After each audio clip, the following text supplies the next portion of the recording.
जगन्माता जीवधात्री नारायणी परमेश्वरी व्यूहतेजोमयी ब्रह्मानन्दिनी हरिसुन्दरी पाशाङ्कुशेक्षुकोदण्डपद्ममालालसत्करा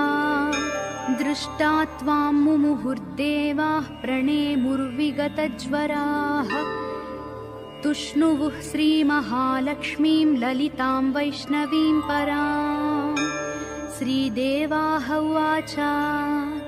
जयलक्ष्मी जगन्मातः जयलक्ष्मी परात्परे जय कल्याणनिलये जय सर्वकलात्मिके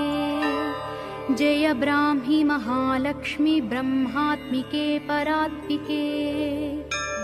जय नारायणि शान्ते जय श्रीललिते रमे जय श्रीविजये देवीश्वरि